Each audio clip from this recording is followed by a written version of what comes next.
Pastor, un oyente pregunta, nos dice que cuando lee la Biblia para él es muy confuso, que si su merced le pudiera dar unas pautas para él entender los textos bíblicos. Claro que sí.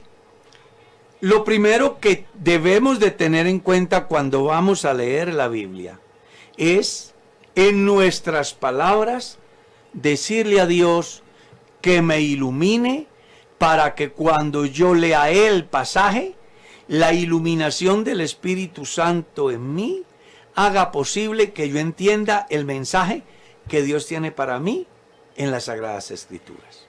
La segunda, debo de ser lo suficiente humilde para entender que es Dios el que me habla y no yo el que juzgo lo que Dios dice. La tercera, debo de estar dispuesto a desaprender lo aprendido a fin de no ser afectado por la tradición. Eso hace que cuando yo estoy afectado por la tradición, leo un texto y busco que diga lo que yo creo o lo que a mí me enseñaron, alterando de esa manera la correcta interpretación. Entonces, cuando yo llego a la palabra de Dios, debo de hacerlo con una mente descargada por completo de las tradiciones. Y les voy a colocar un ejemplo. Todos los católicos leen que para bautizarse, primero tienen que creer y tienen que arrepentirse. Pero como tienen la carga de la tradición que el bautismo es para los niños, la Biblia dice que es para los adultos, la tradición hace que ellos no puedan tener una correcta interpretación. ¿Está claro? Punto número 4. Cuando yo leo un libro de la Biblia o un pasaje, lo primero que debo de tener en cuenta es quién es el escritor. Entonces suponga que usted abrió el Evangelio de Mateo y está leyendo el capítulo 7. Entonces usted lo primero que debe saber es que el escritor es Mateo. 2. ¿A quién escribió el Evangelio Mateo? Si miras bien la genealogía del capítulo 1, vas a descubrir que comienza mostrando las razones por las cuales Jesús es el heredero de la promesa de Abraham y el heredero al trono de David. Y por eso muestra una genealogía ascendente. Busca él con este evangelio mostrarle al pueblo de Israel que Jesús es el rey. ¿Ya? Entonces, ¿quién lo escribió? Mateo. ¿A quién lo escribió? Al pueblo judío o israelita. ¿Por qué se lo escribió? Porque ellos querían un rey. Entonces busca enseñarles que el rey que ellos siempre esperaron, ahora está. Se llama Jesús. Es un ejemplo. 2. Suponga que abre la carta. Vamos a colocar aquí un ejemplo rápido. Así. Estoy leyendo, mas la palabra del Señor permanece para siempre, y esta es la palabra que por el Evangelio os ha sido anunciado.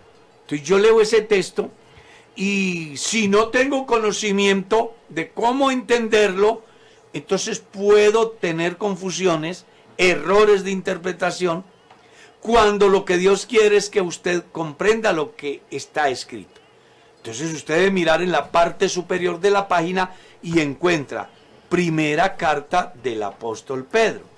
Si va al capítulo, dice que es el capítulo 1 de la primera carta del apóstol Pedro. Entonces ya sabemos quién escribió la carta. ¿Quién la escribió? El apóstol Pedro. ¿A quién se le escribió? Ya usted lo va a entender. Le hace el verso 1. Pedro, apóstol de Jesucristo, a los expatriados en el Ponto, Galacia, Capadocia, Asia y Bitinia, gracia y paz sean multiplicadas en el conocimiento de nuestro Señor Jesucristo. Entonces usted ya sabe que la escribió Pedro y que la dirigió a los dispersos en el Ponto, Galacia, Capadocia, Asia y Bitinia. ¿Quiénes eran? Los israelitas cristianos convertidos al Evangelio de la Gracia, que sufrieron la dispersión después de la muerte de Esteban. ¿Por qué le escribió la carta? Bueno, porque allá en el exilio ellos estaban desmotivados en su fe, pues habían salido de su país, de su ciudad, y habían abandonado el culto suntuoso, y ahorita a cambio de ser apetecidos, admirados y reconocidos, eran perseguidos, eran maltratados, pasaban necesidades, y eso es lo que motiva a Pedro a escribirles la carta para que se den cuenta que vale la pena sufrir por Jesús. Pues las normas aquellas mosaicas solo tenían fines terrenales, pero cuando el hombre recibe a Jesús, su proyecto de vida es eterno. Entonces, recuerda, vamos a entender quién escribió, a quién escribió, cuándo escribió y por qué escribió. Cuando yo tengo esas 4 herramientas, más una buena conexión con Dios a través de la oración para que Él me ilumine, una humildad suficiente para oír la voz de Dios y una mente descargada de la tradición de los que nos antecedieron, entonces Dios podrá tratar conmigo y yo podré entender lo que Dios me quiere decir a través de su palabra. Las muchas escuelas que hay son precisamente el resultado de la carga de la tradición.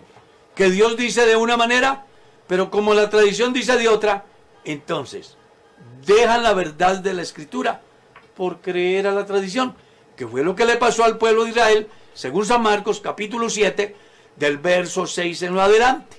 Un pueblo que se autoproclamaba guardador de la ley. Jesús los confronta y les dice que lo que ellos siguen son tradiciones, porque se dejaron afectar tanto de la tradición que hicieron a un lado la verdadera inspiración del mensaje de Dios. Amén.